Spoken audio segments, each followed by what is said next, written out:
Hello, and welcome to Casual Perspective News, where every week we bring you the latest in gaming from a casual gamer's viewpoint. This week, we've got some juicy updates from the much anticipated Gamescom, highlights from Opening Night Live, as well as more unfolding events in the Microsoft Activision Blizzard saga, and a fond farewell to the voice of our cherished Mario. Alright, let's get right into it. We're all a little tired of hearing about the Microsoft Activision deal. Almost 2 years in the making, and now Microsoft is courting Ubisoft with streaming rights. This seems to be a move aimed at appeasing the CMA in the UK. They are the last holdout in allowing the record-setting deal to close. Ubisoft seemingly accepting Microsoft's courtship by releasing this tweet. We see over here. On Twitter, it says, "The Ubisoft Plus lineup is expanding. We're excited to announce a new agreement that will bring Activision Blizzard games to Ubisoft Plus via streaming upon the completion of Microsoft's acquisition of Activision Blizzard. We'll also be licensing the games to a range of cloud streaming and subscription services." Of course, the holdup with the CMA was that Microsoft might hold a monopoly over cloud streaming, and this deal aims to appease that monopoly, or their thoughts on the monopoly, at the CMA. Let's hope this deal finally goes through so we can all move on, unless you're Jim Ryan and PlayStation, that is. Now, on to the annual post-summer games showcase, Gamescom.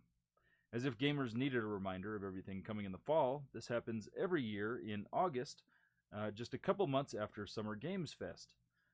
This year, at least in my opinion, did not disappoint. Among the glittering array of trailers and gameplay footage, a few titles in particular caught my attention. Crimson Desert, scheduled for 2024. We got a look at this game, and it appears to be highly ambitious, both in terms of gameplay and graphics. Pearl Abyss is setting some high expectations with this one. Unlike some games in recent past, let's hope that they can live up to their promises.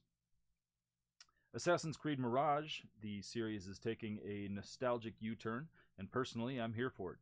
I miss the days of classic gameplay. Mirage might just be the perfect blend of old charm. I'm a big fan of massive open worlds like we saw in Origins, Odyssey, and Valhalla. Unfortunately, much like everyone else, by the time Valhalla rolled around, the gameplay loop and seemingly endless grind had worn thin. I think many are looking forward to this return to form from Ubisoft. Lords of the Fallen, another big game coming at the end of this year. For those of us, myself included, who joined the Souls-like community in the era of Elden Ring, this one is an intriguing catch. With some innovative gameplay mechanics and stellar graphics, this is one I'm really looking forward to. Sonic the Hedgehog, the little blue devil that just keeps on giving. 2 updates from for Sonic fans. First of all, Sonic Superstars is serving us a co-op experience and a battle mode in a side-scrolling adventure. It will also be allowing you to play as some of your favorite characters from the franchise. Meanwhile, Sonic Frontiers teased us at Gamescom with new DLC called Final Horizon. This is a free update coming at the end of September, promising new playable characters and new areas to explore. Sonic Frontiers was a great addition to the Sonic universe in my opinion, and I am looking forward to this update. Fans of fighting games also got some exciting news. After having a big year with the release of Street Fighter VI, now Mortal Kombat 1 showing some promise and ready to release later this year. Tekken 8 also had a great outing at Gamescom Opening Night Live and is looking to release early next year. And wrapping up our headline news, a tip of the hat to Charles Martinet.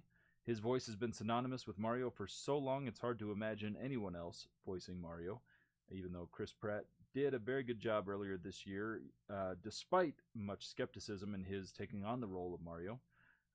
Martinet's journey started with an unplanned audition in 1990, which led to him voicing Mario for the very first time in a program called Mario Teaches Typing. That happened in 1991. Martinet adding his talents via a game in Super Mario 64 for the first time. Martinet voiced Mario, Luigi, Wario, Waluigi, and many more for more than 25 years. Martinet will continue to travel the globe working with Nintendo as the Mario ambassador. We got this press release from Nintendo on the matter, which states, Charles Martinet has been the original voice of Mario in Nintendo games for a long time, as far back as Super Mario 64. Charles is now moving into the brand new role, of Mario Ambassador.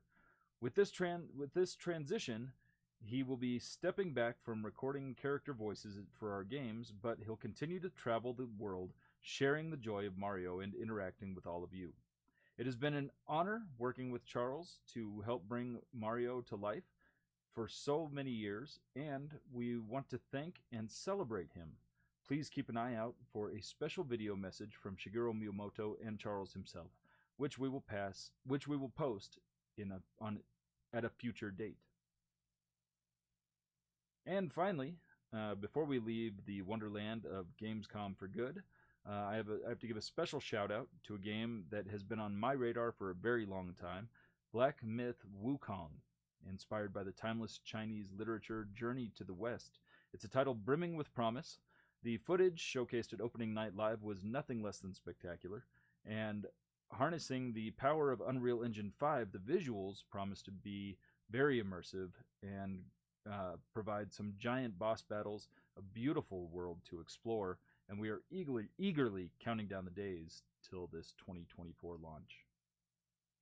NVIDIA is at it again in gaming and hardware news with the announcement of DLSS 3.5. We're promised even better ray tracing performance. Games like Alan Wake 2 and Cyberpunk's expansion Phantom Liberty are gearing up to showcase this tech.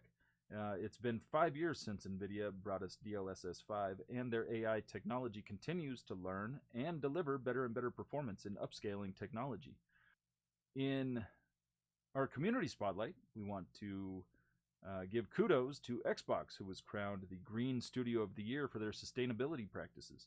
It was Playing for the Planet at Gamescom Opening Night Live who honored Xbox, with Phil Spencer showing up to accept the award. Playing for the Planet is an alliance that supports the video game industry to take action to reduce its environmental impact.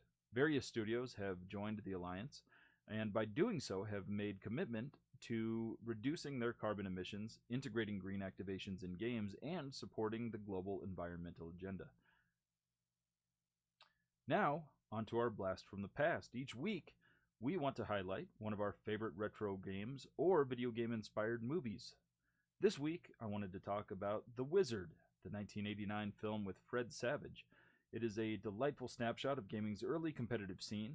Esports have been around a lot longer than most think, or would like to admit in my case, and Nintendo and Sega have been holding competitive events for some of their most popular games going all the way back to the 80s. The Wizard was kind of a sneak peek in the West at Super Mario Bros. 3. The game released in Japan in 1988, but wouldn't see its American debut until 1991. The Wizard follows two brothers as they run away from home and hitchhike across America in an attempt to get their friend to a championship event. And there you have it. The first episode of Casual Perspective News is in the books. Next week promises more gaming insights, so be sure to tune in. Don't forget to like and follow us on all the socials, linked in the description below. And if you've enjoyed our dive into the gaming world today, do hit the like button, as it helps us out a lot. And of course, don't forget to subscribe for more news and reviews. Later this week, we'll have our first live stream on Twitch, playing Armored Core 6, and then next week you can look forward to our review of Armored Core 6 here on this channel. That's a checkpoint reached for today's episode, so thank you very much for tuning in, and we look forward to seeing you again in the future.